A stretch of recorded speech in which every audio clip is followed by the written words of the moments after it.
And we're gonna be starting off already at the smart picks and bans. Hindi natin papatagalin pa dahil for sure, init na ang parehong team. Imperial Esports want to go for that match point already and Endgame.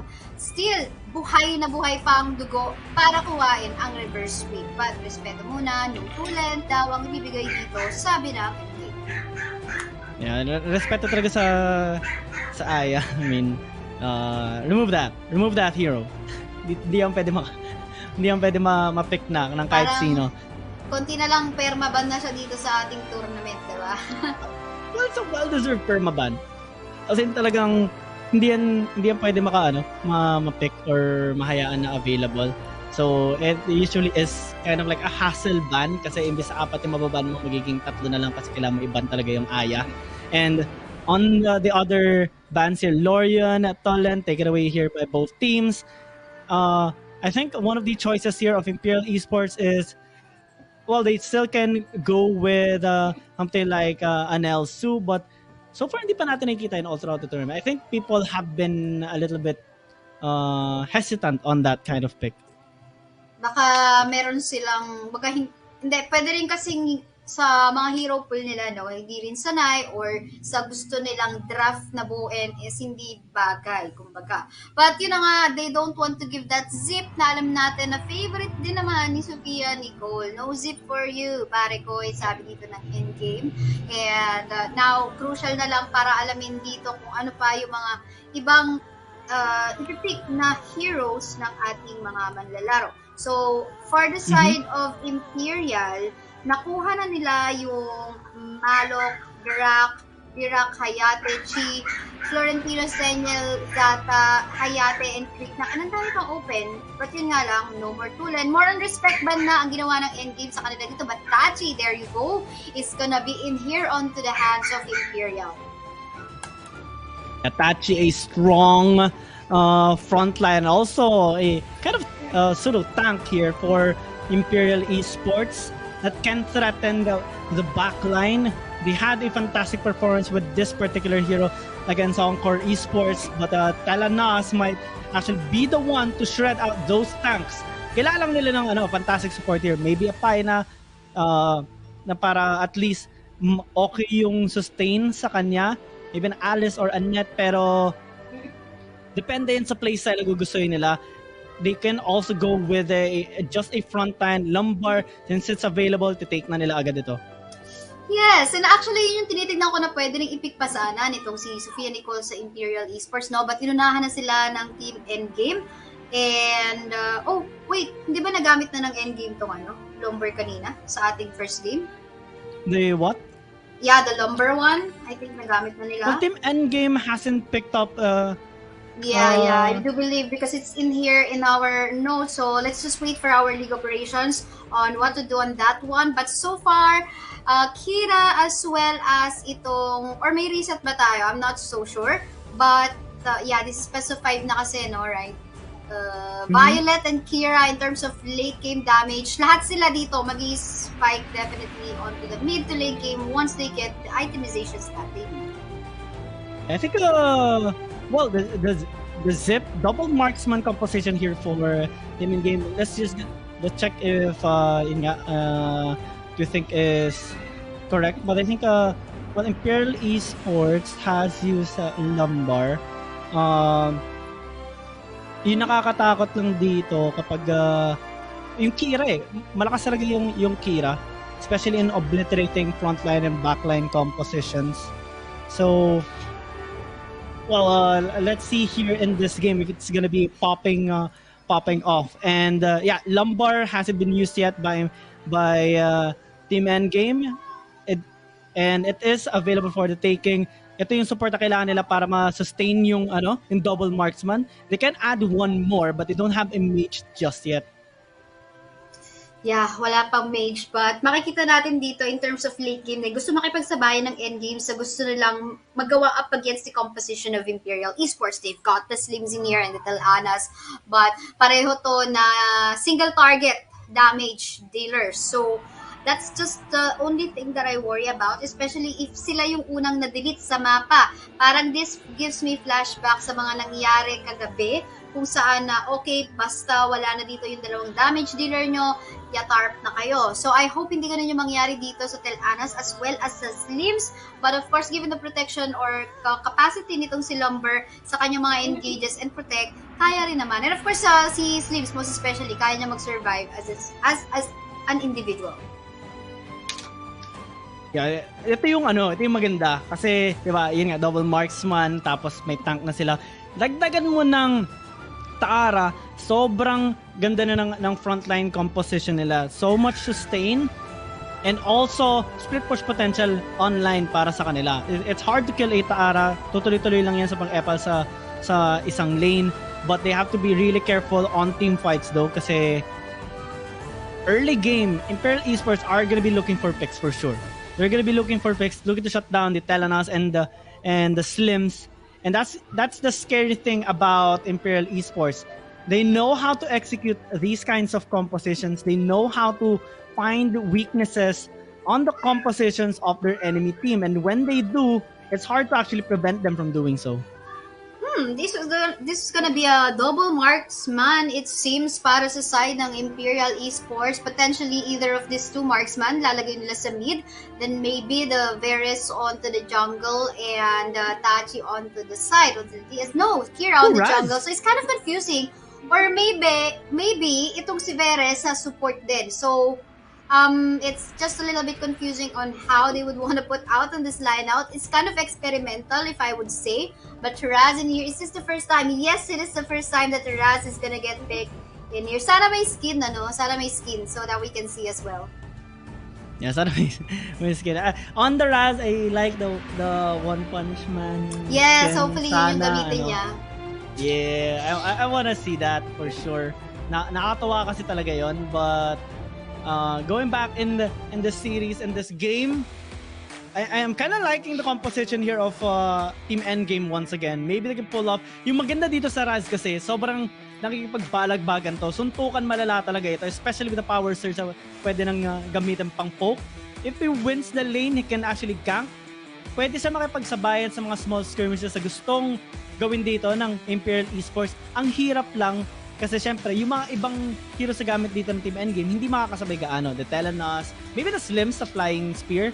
Lumbar at least kaya, pero Taara, medyo hirap yan sa early game. Mag-scale lang yan ng onte pa. Subukan niya magpakunat, ganyan. Subukan niya mag-level up. But on the side of Imperial Esports, babalagbag yan. Knowing how they play, knowing how they perform over the past 2 games, they're gonna be looking somehow, some way to establish good early game control.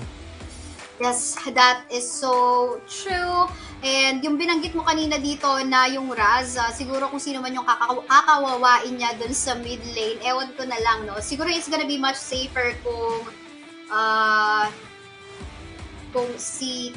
not really Telanas. Definitely Telanas gonna be in a bad spot kung kaharap niya dito si Raz, but then again, I think it's best to just tower hug kung ito yung kaharap mo. Kasi pwede kang rising uppercut dyan, susurpresahin ka na lang dito ng power surge. So you do not want to be in that position na ikaw yung talagang matutulak-tulak din dito ni Raz. So yes, I think we just have to find out, especially medyo tricky yung naging composition or yung draft dito ng Team Imperial Esports. So I don't know sino yung pupunta sa ganitong lane, pang saikuhan eh. Well, most probably, Joker's gonna be, sa may Abyssal Dragon lane, while Tachi, I think Kira is gonna go on the jungle probably, but sometimes, ito yung maganda kasi sa mga flex picks eh. Pwede nga palitan nila yan, but actually, in this case, down 9, Kira is gonna be on the jungle, while Sophia Nicole is gonna be in the mid lane, but of course, as always, this is AoV, laging nag-group up yung mga tao. After they clear a wave, lipat na agad. So, it's really, kumbaga, everyone's roaming. And ayun na nga, sorry, si Telanas pala yung nasa side din ng Team Endgame, no? So, yes, it's a good decision na ang nilagay pala nila dito yata is si Violet sa mid. And now, they got the position into the Spirit Sentinel na makontest nga yung area na yan. Ang ganda ng ikot dito ng Imperial Esports. Yeah, Imperial Esports, this is how they play. Very efficient, very smooth overall. trying to mess with the scaling here of Team Endgame as Sophia Nicole successfully has interrupted those farming of Dina, while Ultra Zay is actually getting some free hits under the tower. This is something that Imperial Esports should try to prevent, but due to the range advantage of Ultra Zay, medyo mahirap ito gawin. Paspon na dito in a short while yung Abyssal Dragon at you know they're already gauging each other. A dive comes through here into in Zane and it gets taken down. First blood by Imperial Esports and they're looking for more even. An invade onto the blue buff but Dina still manages to secure it and backs away successfully. Oh no nga naman talaga dito. Pero teka lang, may bakbakan na nangyayari dito, Giyang Gaming. Yeah, Ultra Zay trying to free hit. They have successfully gotten the kill onto a Pathfinder. They're looking to disengage. Quack, missing that power surge, but since the objective has already spawned, Imperial Esports are forced to engage. But Sophia Nicole might have overstepped his boundaries. Gets taken down in the process, and that will pave a way for Team Endgame to even secure this Abyssal Dragon. So yun na nga no, medyo sumobra.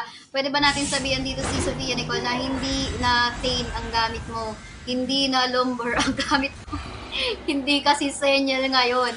Medyo kailangan pa dito ng karagdagang item. Hindi pa nakakabuo itong si Tachi, Sophia Nicole ng kanyang at least 1 or 2 items. Ano? So kaya naman hindi siya pwede talaga mag-engage basta-basta na lamang doon sa maraming players doon sa side ng team Endgame. And most especially that will give the power spike na dapat nilang iwasan later on. Especially we're talking about the Sleeves and Del Anas.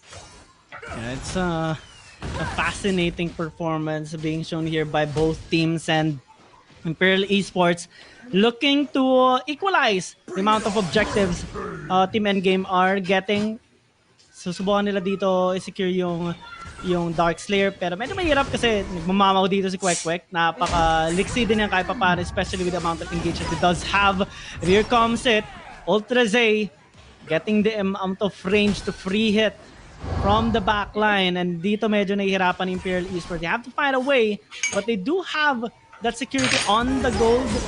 Lamang sila ng onte. 1,000 to be a little bit exact as they do try to secure this Dark Slayer. It's gonna be contested here by Insane but he is a little bit late.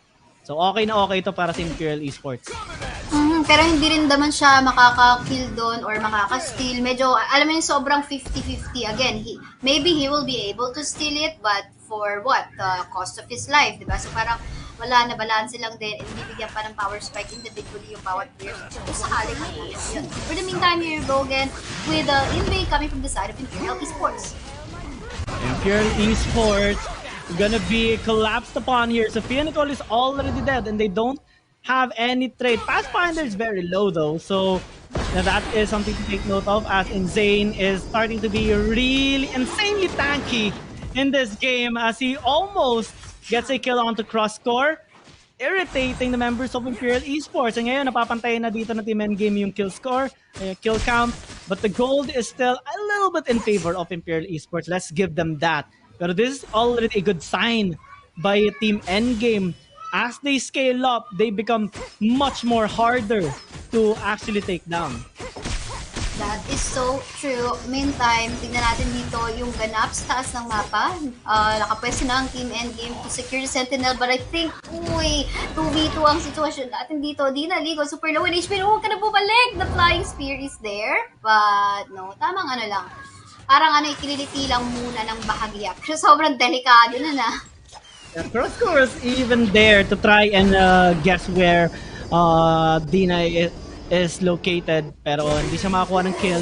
Almost gets killed actually in the process. Sophia Nicole is just here in the mid lane trying to 2v1 Pathfinder and Ultra Zay pero medyo mahirap yun since makunat nga naman talaga ang isang lumbar. And with the Abyssal Dragons spawning up already, medyo mahirap yung take down. But down 9, spots out. Ultra Zay, one more hit. Kaso nagkulang siya ng onting damage.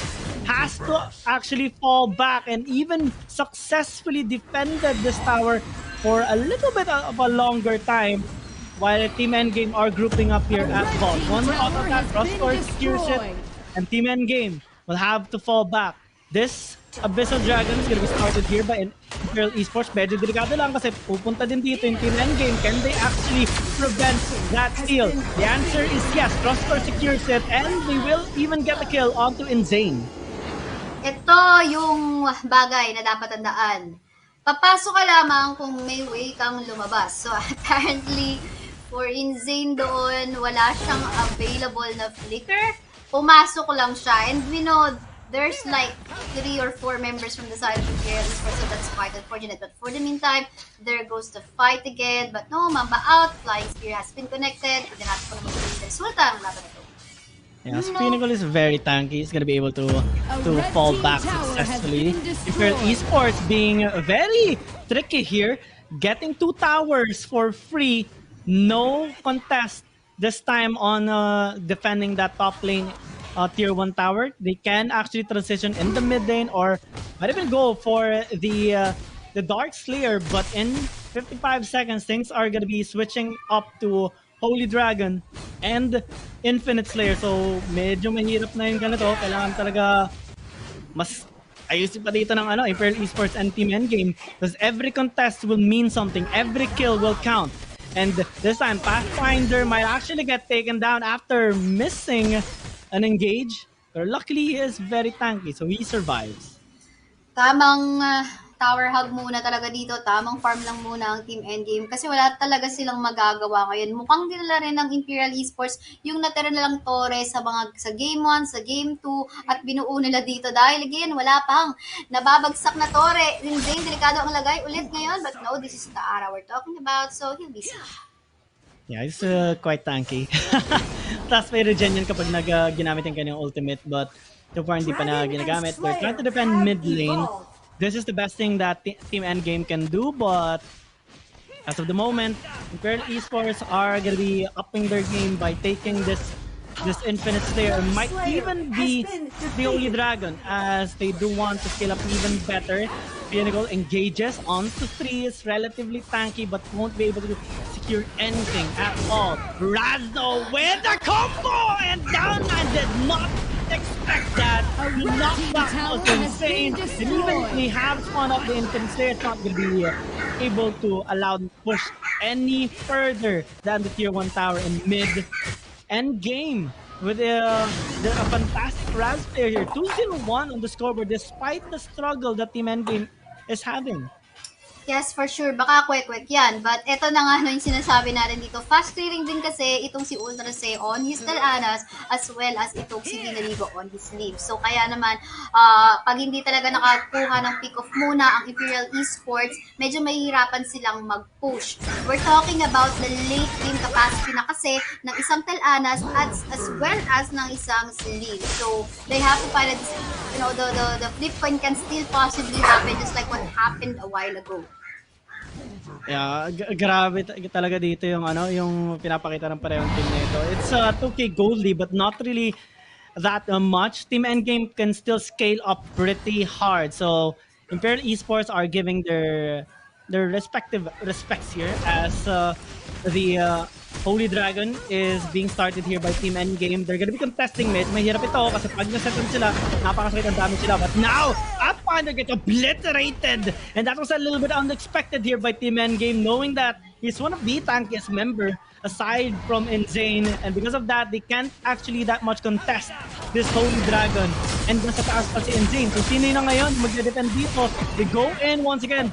Sophia Nicole with a huge damage, but down now with a flank!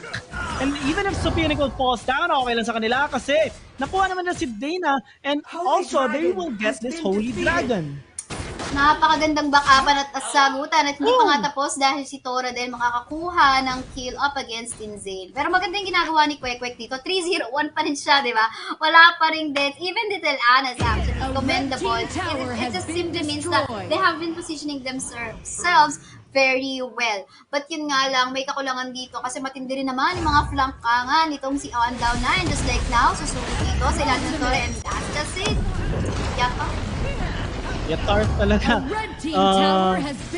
Imperial Esports making sure they get something out of anything. Talaga yung efficiency nila na maintain pa nila kahit parang that was a nice untargetable state brought by down 9 and muntik pa nga mamatay doon si Kwek. So an almost outplay rather as they are pathing towards the Dark Slayer right now, the Infinite Slayer rather. And pwede nila i-take ito. Walang makapag-contest for now kasi Team Endgame, they're busy defending mid, top, and bottom lane. And it's hard for them to contest objective kasi alam nila na pwede na ma-burst down si Pathfinder. Look at the damage coming from Crosscore!